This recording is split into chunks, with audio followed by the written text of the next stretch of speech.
Hello, welcome back again.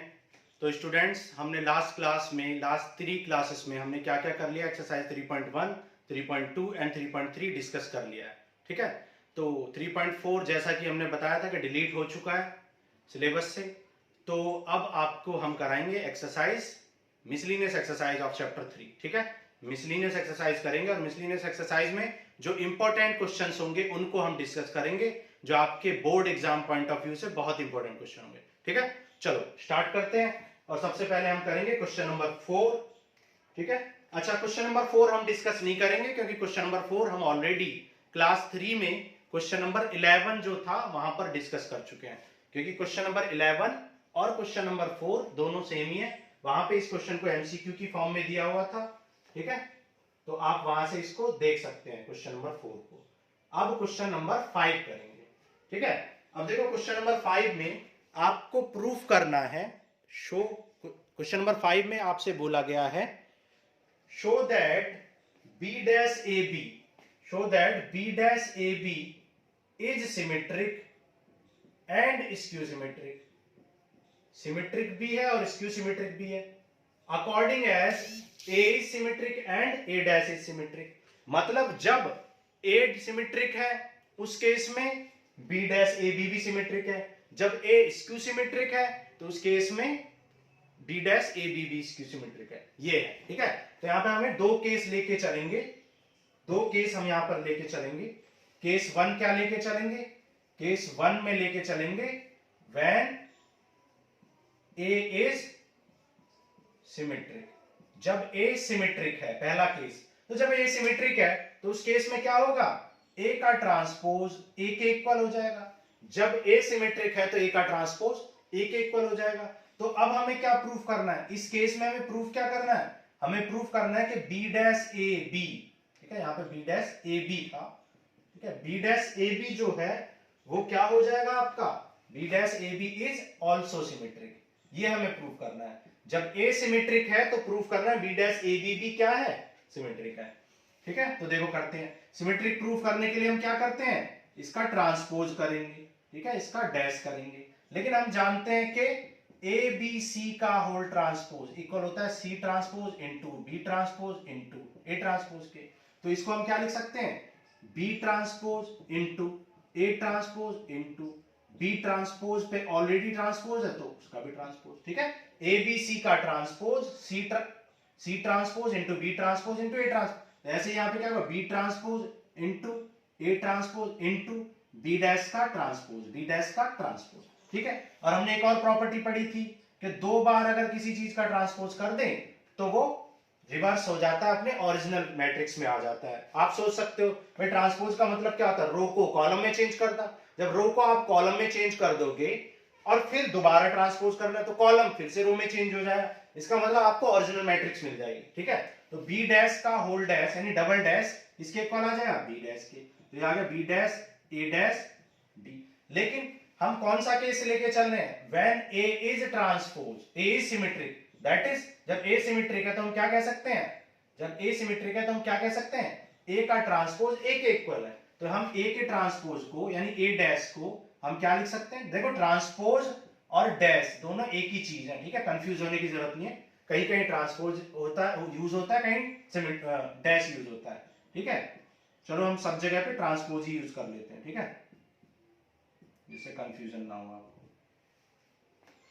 तो यहां पर देखो ए का ट्रांसपोज ए के इक्वल हो जाएगा क्योंकि गिवन है कि ए सिमेट्रिक है। तो आप ए के ट्रांसपोज को क्या लिख सकते हो? ए लिख सकते हो। तो आपने देखा कि बी, क्योंकि क्या देखा आपने कि बी का ट्रांसपोज इंटू ए बी का होल ट्रांसपोज आपका किसके आ गया है? Same B T A B के इक्वल आ गया है। मतलब इसका ट्रांसपोज इसी के इक्वल आ गया है। तो हम कह सकते हैं hence B transpose A B is symmetric. B transpose A B symmetric. ठीक है, ये केस नंबर 1 हो गया। फिर केस नंबर 2 में क्या है? ठीक है, नोट करना है, स्क्रीनशॉट लेना, ले लो। फिर हम इसी को हम केस नंबर 2 में कन्वर्ट कर देंगे। तो देखो इस केस नंबर 2 में क्या बोला है? केस नंबर 2 में बोला when A is skew symmetric. अब केस 2 में यहां पर स्क्यू सिमेट्रिक है। जब ए स्क्यू सिमेट्रिक है तो हम जानते हैं कि ए का ट्रांसपोज माइनस ऑफ ए के इक्वल आ जाएगा। तो बी डैश ए बी को क्या प्रूफ करेंगे? अब हम बी डैश ए बी को स्क्यू सिमेट्रिक करेंगे, और स्क्यू सिमेट्रिक करने के लिए क्या लाएंगे, नेगेटिव लाएंगे। देखो कैसे, बी ट्रांसपोज ए बी को सब चीज वही रहेगी, सारा कुछ सेम रहेगा, लेकिन ए ट्रांसपोज की वैल्यू माइनस ए पुट कर देंगे। तो इस ए ट्रांसपोज की जगह पे क्या पुट कर देंगे, माइनस ए, और ये माइनस बाहर आ जाएगा। ठीक है, ये माइनस यहाँ पर बाहर आ जाए तो ये क्या आ जाए, बी ट्रांसपोज ए बी। तो आपने देखा कि बी ट्रांसपोज ए बी का transpose negative of B transpose A B के इक्वल आ गया। मतलब इसका ट्रांसपोज इसके इसके नेगेटिव के इक्वल आ गया। इसका मतलब क्या है, ये एक क्या है, स्क्यू सिमेट्रिक मैट्रिक्स है। ये क्या है, स्क्यू सिमेट्रिक, क्योंकि नेगेटिव के इक्वल आ गया। ठीक है, तो ये केस 2 था। आगे समझ में, क्वेश्चन नंबर 5 केस 2। ठीक है, बहुत इंपॉर्टेंट क्वेश्चन है ये, अच्छे से इसको करो, प्रैक्टिस करो इसकी। आगे चलते हैं।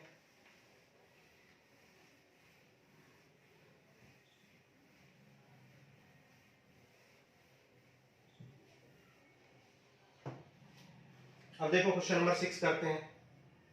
क्वेश्चन नंबर 6 में आपको एक्स वाई जेड फाइंड करना है, और आपको एक मैट्रिक्स गिवन है 0 2 y z x y minus z और एक्स माइनस वाई जेड। ठीक है, ये आपको एक मैट्रिक्स गिवन है, और आपको एक और कंडीशन गिवन है कि ए डैश इक्वल टू आई है, ये भी आपको गिवन है। तो आप ए डैश निकाल लो। तो ए डैश कैसे निकालते हैं, रो को कॉलम में लिख देते हैं। इस रो को कॉलम में लिख दो, 0 2 y z x y minus z, इस रो को कॉलम में लिख दो, एक्स माइनस वाई जेड। ठीक है, तो अब ए डैश भी निकल चुका है, और ए तो ऑलरेडी गिवन था ही, और आई तो हमारा क्या होता है, आइडेंटिटी मैट्रिक्स होता है, यूनिट मैट्रिक्स होता है। ठीक है, तो पुट कर दो ए डैश की value 0 x x 2 y y minus y z minus z z. ठीक है, ए की वैल्यू भी पुट कर दो 0 2 y z x y minus z x minus y z, multiply कर लेंगे।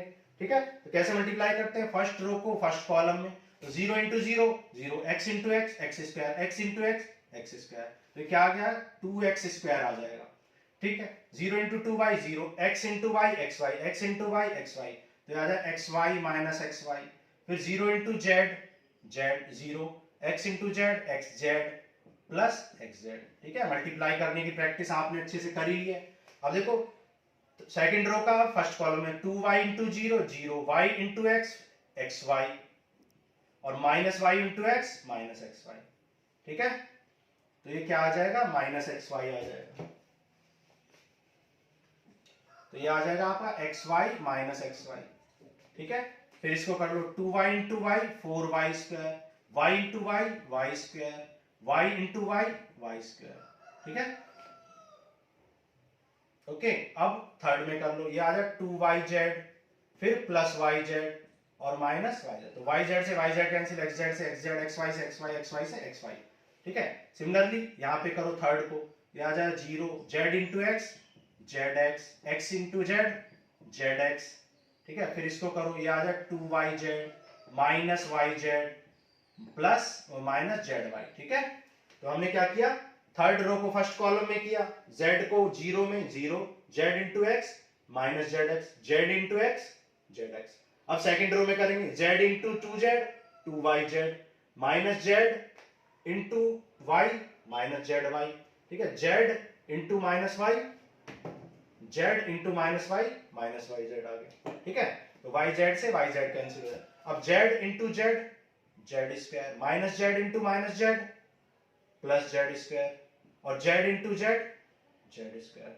ठीक है, तो अब देख लो क्या आ गया यहाँ पर, ये आ गया 2x स्क्वायर, ये सब तो 0 आ गए, ये आ गया 6y स्क्वायर, और ये आ गया 3z स्क्वायर, और इक्वल्स टू में आपको क्या दे रखा है, आइडेंटिटी मैट्रिक्स गिवन है। इक्वल टू में आपको एक आइडेंटिटी मैट्रिक्स गिवन है।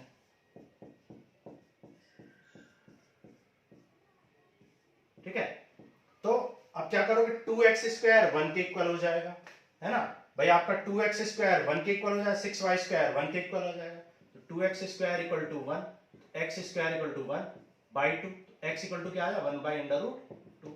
सिमिलरली 6y स्क्वायर कितना आ जाएगा, 6y स्क्वायर आपका किसके इक्वल आ जाएगा 1 के, तो y square equal to 1 by 6, तो y इक्वल टू क्या आ जाएगा 1 by under root 6। Similarly z square equal to क्या आ जाएगा प्लस माइनस 1/√3, क्योंकि 3z² किसके इक्वल है? 1 के। ठीक है, तो ये x आ गया, ये y आ गया और ये आपका z आ गया। ठीक है, x y z हमने फाइंड कर लिए। ओके, ये क्वेश्चन नंबर 6 था। आगे चलते हैं, क्वेश्चन नंबर 7 करेंगे।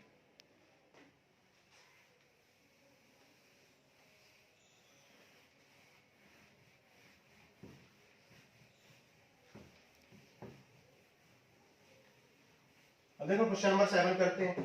क्वेश्चन नंबर 7 में find the value of x, x की वैल्यू फाइंड करनी है आपको।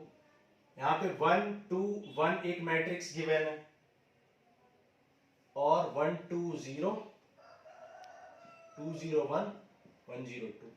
ठीक है, ये एक मैट्रिक्स है और 0 2 x, ये सब किसके इक्वल गिवन है? जीरो मैट्रिक्स के इक्वल गिवन है या जीरो के। ठीक है, ठीक है, तो देखो मल्टीप्लिकेशन, अब भी जिसको मल्टीप्लिकेशन समझ नहीं आया अब उसको अच्छे से समझ लो। देखो ये 1 रो है और कॉलम कितने? 1 2 3, 3 कॉलम्स है। यहाँ पे देखो 3 रोज हैं और 1 2 3 कॉलम्स हैं। यहाँ पे देखो 1 2 3 रोज हैं और 1 कॉलम है। ठीक है, तो क्योंकि इसमें 3 रो है 3 कॉलम है तो इनका मल्टीप्लिकेशन पॉसिबल है, क्योंकि ये दोनों इक्वल है तो पॉसिबल है। और मल्टीप्लिकेशन होने के बाद जो आंसर आएगा वो 1 क्रॉस 3 में आएगा। 1 क्रॉस 3 में आएगा। 1 क्रॉस 3 का मतलब क्या है? एक रो होगी और 3 कॉलम होंगे, एक रो होगी और 3 कॉलम होंगे। 1 क्रॉस 3।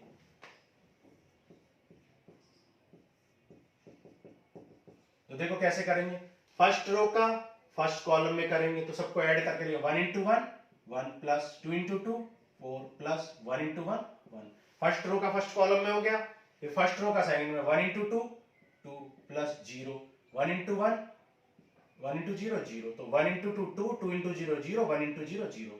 ऐसे ही 1 इंटू 0 0 2 इंटू 1 2 और 1 इंटू 2 2, तो ये आ जाए 2 प्लस 2, तो ये आपका आ जाए 6 2 4। ठीक है, 0 2 x।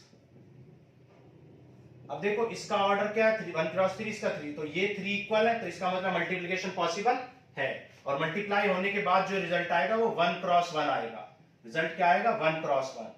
ठीक है, मतलब एक ही एलिमेंट आएगा उसमें, 1 क्रॉस 1 इंटू 1 1, तो 6 into 0 0 2 into 2 4 4 into x 4x equal to 0। इसका मतलब क्या है? ये 4 प्लस 4x किसके इक्वल आ गया है? 0 के इक्वल आ गया है। ठीक है, क्योंकि इधर 1 क्रॉस 1 है तो इधर भी 1 क्रॉस 1 होना पड़ेगा, तभी तो मैट्रिक्स को इक्वेट कर पाएंगे। तो इधर हमने 0 को 1 क्रॉस 1 लिख दिया equal to 0। 4x equal to -4, 4 से 4 कैंसिल, x इक्वल टू क्या आ जाए? -1। x की वैल्यू आपकी क्या आ जाएगी? -1। ठीक है, बहुत इंपॉर्टेंट क्वेश्चन है। 100% या 99% चांसेस हैं कि ये क्वेश्चन 7 8 9 ये बहुत इंपॉर्टेंट, इस एक्सरसाइज के जितने भी क्वेश्चन हम डिस्कस करेंगे मोस्ट इंपॉर्टेंट क्वेश्चंस हैं वो। ठीक है, चलो आगे चलते हैं।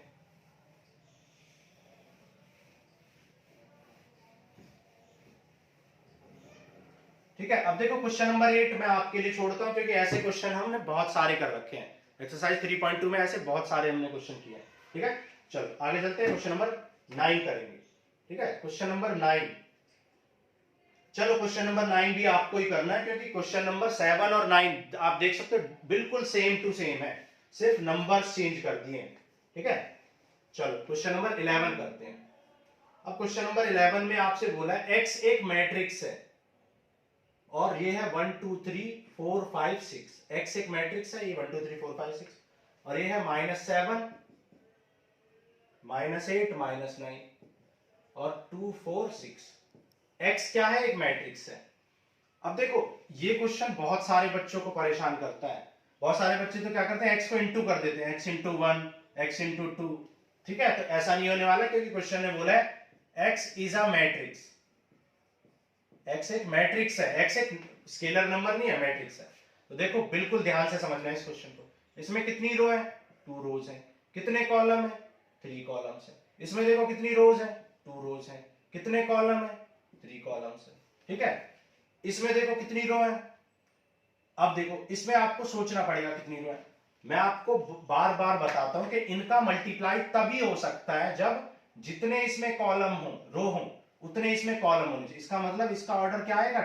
इसका ऑर्डर में 2 कॉलम होंगे। और मैंने आपको बताया है कि जब मल्टीप्लाई हो जाएगा तो ऑर्डर, ये ऑर्डर कब आएगा? 2 क्रॉस 3 कब आएगा? जब यहां पर 2 हो और यहां पर 3 हो। तभी तो ऑर्डर 2x3 आएगा, क्योंकि इक्वल में ऑर्डर क्या है 2x3, तो इनका जब मल्टीप्लाई हो जाएगा तो आंसर क्या आना चाहिए 2x3 आना चाहिए, जो कि कब आएगा जब यहाँ 2 होगा यहाँ 3 होगा, तभी तो 2x3 आएगा, है ना। और यहाँ पर 2 और 2 सेम होने चाहिए, इसका मतलब यहाँ 2 आएगा और यहाँ भी 2 आएगा, तभी तो 2x3 रिजल्ट आएगा और 2x2 होने पर मल्टीप्लाई हो पाएगा। इसका मतलब x जो है वो 2x2 की मैट्रिक्स है। तो आप लेट कर लो, let x is a matrix of let x is a matrix such that x equal to a b c d। हमने 2x2 की एक मैट्रिक्स लेट कर ली, तो x को अब हम a b c d लिख लेंगे, ठीक है। और ये 1 2 3 4 5 6 और ये है -7 -8 -9 2 4, ठीक है। अच्छा अब मल्टीप्लाई कर लो, देखो इसको इसमें मल्टीप्लाई करो तो ये क्या आ जाएगा a + 4b, फिर सेकंड रो में करो 2a + 5b, फिर थर्ड में करो 3a + 6b, ऐसे c + 4d, c + 4d, 2c + 5d, ठीक है। सेकंड रो को कर रहे हैं मल्टीप्लाई 3c + 6d, ठीक है।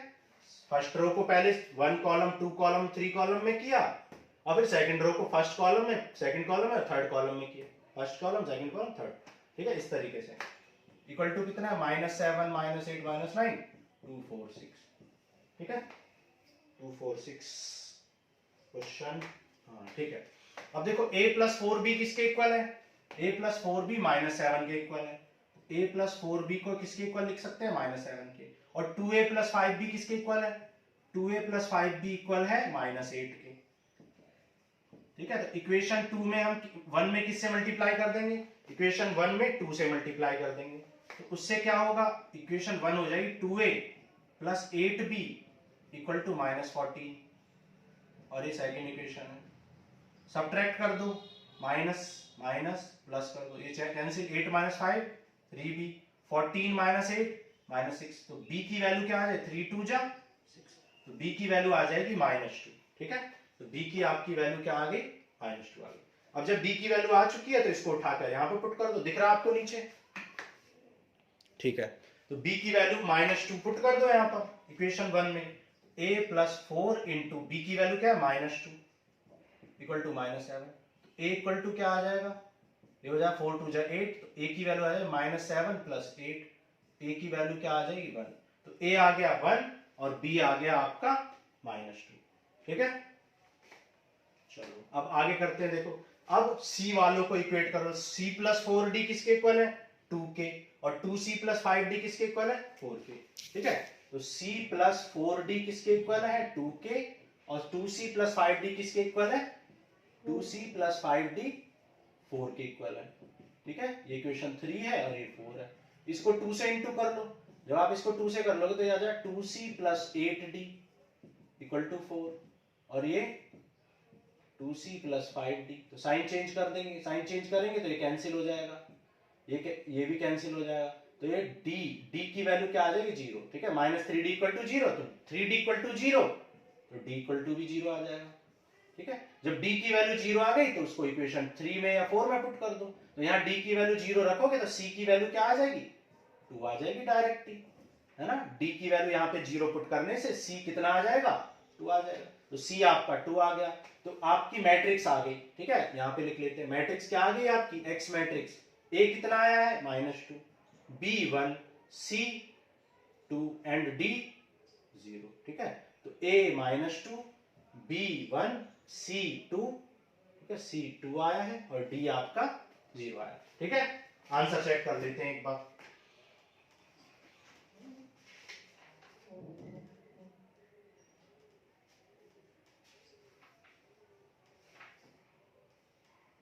ठीक है 1, अच्छा उल्टा लिख दिया हमने, a1 आया था, a1 आया था और b -2 आया था, ठीक है। a1 आया था हमारा, तो a यहां रखेंगे, a1 आया, a1 है, और b कितना है b -2 है, ठीक है। a तो 1 है और b -2 है,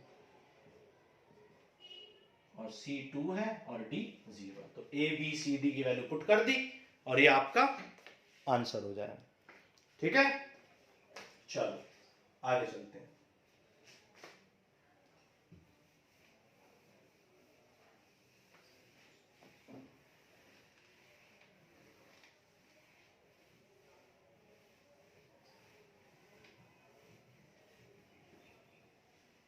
ठीक है, चलो अब देखो क्वेश्चन नंबर 13 करेंगे। क्वेश्चन नंबर 13 में आपको दे रखा है A equal to alpha beta gamma and minus alpha, ये गिवन है। और क्या गिवन है, A square equal to I given है। तो आप जानते हैं ए स्क्वायर कैसे निकलता है, ए इंटू ए करने से, ए इंटू ए करने से ए स्क्वायर निकलता है। और आई क्या होता है, 1 1 0 0, तो मल्टीप्लाई कर लो, alpha into alpha alpha square, beta into gamma beta gamma. ठीक है, फिर यहाँ alpha beta minus alpha beta, यहां भी सेकंड को कर लो alpha gamma minus alpha gamma, ये कैंसिल ये कैंसिल, अल्फा स्क्वायर यहाँ पे क्या आ जाएगा, सेकंड को करेंगे तो beta gamma plus alpha square equal to 1 0 0 1। तो आप देख सकते हैं alpha square plus beta gamma 1 के इक्वल है, यहाँ भी alpha square plus beta gamma 1 के इक्वल है। Alpha square plus beta gamma equal to 1 है, तो इसको उधर ले जाओ तो ये माइनस अल्फा स्क्वायर हो जाएगा माइनस बीटा गामा और इक्वल टू क्या आ जाएगा 0, नेगेटिव में ले गए। और ये कौन सा ऑप्शन है, ऑप्शन सी आपका करेक्ट हो जाएगा। ठीक है, ऑप्शन सी आपका करेक्ट हो जाएगा। ठीक है, चलो आगे चलते हैं, इंपॉर्टेंट क्वेश्चन था ये भी 1 मार्क का। ठीक है, आगे चलते हैं। देखो अब देखो क्वेश्चन नंबर 14। क्वेश्चन नंबर 14 में कह रहा है कि A is the skew symmetric and symmetric both. अब एक बात बताओ, कंडीशन ऑफ सिमेट्रिक क्या होती है, कंडीशन ऑफ सिमेट्रिक आप जानते हो, कंडीशन ऑफ सिमेट्रिक होती है ए की वैल्यू ए के ट्रांसपोज के नेगेटिव के इक्वल, पॉजिटिव के इक्वल हो। और कंडीशन ऑफ स्क्यू सिमेट्रिक किसके इक्वल होता है, कंडीशन ऑफ स्क्यू सिमेट्रिक ए की वैल्यू माइनस ऑफ ए के ट्रांसपोज के इक्वल। अब ये एक कंडीशन दिया, ये दूसरी दी है, दोनों को ऐड कर लो, जैसे दोनों को ऐड करेंगे तो 2a की वैल्यू 0 आ जाएगी, मतलब a आपका 0 आ जाए, इसका मतलब a क्या है, एक जीरो मैट्रिक्स है। तो ऑप्शन नंबर बी आपका करेक्ट हो जाएगा। ठीक है, ऑप्शन बी करेक्ट हो जाएगा। ठीक है, चलो आगे चलते हैं। क्वेश्चन नंबर 15 बहुत इंपॉर्टेंट क्वेश्चन है। क्वेश्चन नंबर 15 लास्ट 5 इयर्स में कम से कम 3 बार आ चुका है। ठीक है, डेटा भले ही चेंज कर दे इधर उधर, बाकी फॉर्मेट यही रहता है। ठीक है, इसी कॉन्सेप्ट पे क्वेश्चन आता है। आपको गिवन है A square equal to A given है, A square equal to A, और आपसे वैल्यू पूछ रही है आई प्लस ए का होल क्यूब माइनस 7a, इसकी वैल्यू पूछी गई है। तो आप जानते हैं a प्लस बी का होल क्यूब क्या होता है, a cube plus b cube plus 3a b square plus 3a square b और माइनस 7a। ठीक है, अब देखो ए स्क्वायर किसके इक्वल गिवन है, ए के। अगर मैं इस इक्वेशन को a से मल्टीप्लाई कर दूं तो ए क्यूब किसके इक्वल हो जाए, ए स्क्वायर के, ए क्यूब ए स्क्वायर के इक्वल हो जाए। ए से मल्टीप्लाई किया तो ए क्यूब, ए से मल्टीप्लाई किया तो ए स्क्वायर। ए क्यूब किसके इक्वल है, ए स्क्वायर के, लेकिन ए स्क्वायर तो ऑलरेडी ए के इक्वल है, इसका मतलब ए क्यूब किसके इक्वल है, ए स्क्वायर के, और ए स्क्वायर किसके इक्वल है, ए के। तो हम क्या कह सकते हैं, इस ए क्यूब को क्या लिख सकते हैं, ए। ठीक है, और इस ए स्क्वायर को भी क्या लिख सकते हैं, ए। ठीक है, इतना समझ आ गया। अब देखो, अब आप देखो आई जो होता है ना, एक यूनिट मैट्रिक्स है, यूनिट मतलब 1 यूनिट, आइडेंटिटी मैट्रिक्स है। तो आई का आप क्यूब करो, आई की कोई भी पावर करो, वो आई के इक्वल होती है। आई का क्यूब करो, आई का स्क्वायर करो, मतलब any power of I is always equal to I. ठीक है, याद रखो इस बात को, आई का क्यूब करो, कोई भी पावर करो, तो आई के क्यूब को क्या लिख सकते हैं, आई लिख सकते हैं। ठीक है, और एक बात और आपको यहां पे समझनी है, देखो a इंटू आई या i इंटू ए, ये सब किसके इक्वल होंगे, a के, क्योंकि i जो है वो यूनिट मैट्रिक्स है, 1 का काम करता है। a को 1 से इंटू करो या 1 को a से इंटू करो, आपको क्या मिलेगा, a ही मिलेगा। ठीक है, तो a इंटू आई को आप क्या लिख सकते हो, a इंटू आई को, यहाँ पे a इंटू आई स्क्वायर को क्या लिख सकते हो, आई क्यूब को भी क्या लिख सकते हो, आई। ठीक है, और देखो a इंटू आई को क्या लिख सकते हो, a इंटू आई को क्या लिख सकते हो, a इंटू आई ए, या i इंटू ए को भी a। तो आप देख सकते हो ये आ गया a 3a 3, तो ये 3 3 6 और 1 7, 7a से 7a कैंसिल हो गया, आंसर क्या आ गया, i, विच इज ऑप्शन, जो ऑप्शन क्या है, सी है। ठीक है, तो क्वेश्चन नंबर 15 का ऑप्शन सी करेक्ट है। ठीक है, तो ये थे आपके मिसलिनियस एक्सरसाइज के मोस्ट इंपॉर्टेंट क्वेश्चंस, ठीक है। तो इन क्वेश्चंस को करने के बाद आपकी एक्सरसाइज या मैट्रिक्स चैप्टर आपका खत्म होता है, ठीक है। जितने भी इंपॉर्टेंट क्वेश्चन थे हमने सारे डिस्कस कर लिए।